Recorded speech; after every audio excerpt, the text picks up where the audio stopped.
Pietro Baldi. A ciência avança e chegará através de longo caminho, mas temos pressa. O trabalho é vasto. Não podemos perder tempo nas hesitações das hipóteses e nem no tardo controle das análises.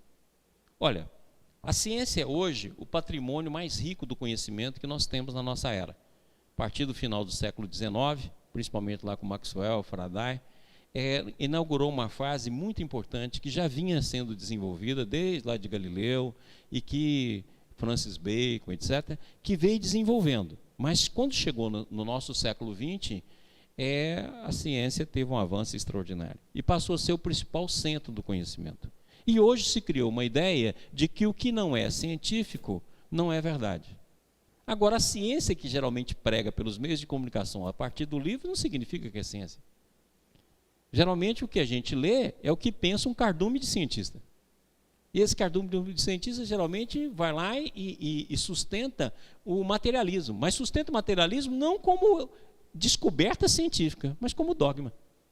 Que se você for pegar todas as teses do materialismo vigente nas várias áreas da ciência, eles são insustentáveis diante do conhecimento que tem hoje. Mas se dá a impressão de que o cientista, ao descobrir, ele está confirmando a matéria. Não, pelo contrário, a cada vez mais a matéria está deixando de existir. Antigamente, quando se tinha um materialismo restrito, era só matéria. Mas a matéria esvoaçou e virou energia. Matéria e energia esvoaçou, virou campo. Matéria, energia e campo esvoaçou, virou informação. Então, cada dia mais, as coisas ficam mais fluidas. Antigamente se falava em partículas, hoje se fala até em partículas virtuais. Antigamente falava-se em campo, hoje começa a se falar em campos morfogenéticos. Então, uma série de conceitos que, se você estudar, hoje, muito dos conceitos ditos materialistas não passa de dogma, igualzinho os dogmas que a igreja teve no passado, invertido. Que o que não estava dentro da Bíblia, o que não fosse palavra de interpretação dos cardeais de então, não era verdadeiro. A mesma coisa acontece hoje. Não significa que é um pensamento da ciência, significa que é um dogma de vários cientistas, porque todas as questões estão abertas. Não tem como se falar nela. Se substitui. Então, por exemplo, pega todo o processo e fala assim, não, é o acaso. Ué, o acaso é tão inteligente que se o acaso for inteligente é outro nome de Deus. Pega-se todos os processos e fala é aleatório, mas é um aleatório tão inteligente com finalidade que se esse aleatório for considerado dentro das estruturas que a própria ciência nos dá, é um aleatório altamente inteligente e que tem e mostra um fim em si mesmo. Então, logicamente, que a gente fica baseado em conceitos de superfície, porque se você for estudar, ainda tem coisas imensas abertas. E o materialismo não passa de um dogma, porque não adianta você achar que vai ser formado, que não vai. Vamos pegar a questão dos genes. Não, todo o nosso corpo nada mais é do que a função dos genes que nele existe. Então vamos fazer o seguinte, vamos pegar lá e vamos fazer o genoma humano.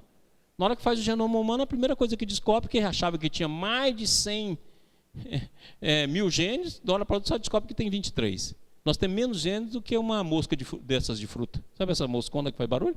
Nós temos menos. E automaticamente achava-se que dentro do gene estaria toda a programação do organismo. Mas como?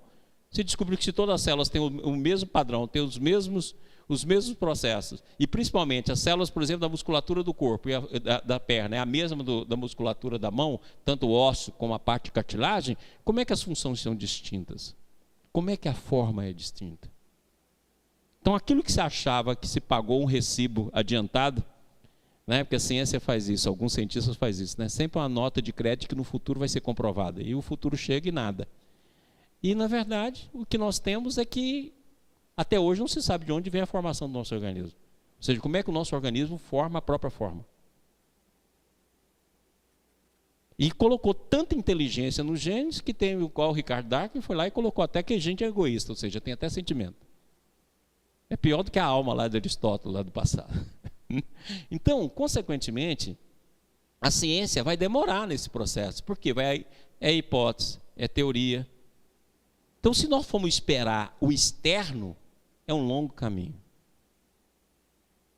Agora, o interno é o caminho próprio, é o caminho mais curto, é o caminho seu. Por isso que o Baldi fala tão bem aqui, ó, não dá para ficar nas hipóteses. Nós temos de caminhar para a experimentação. Próximo.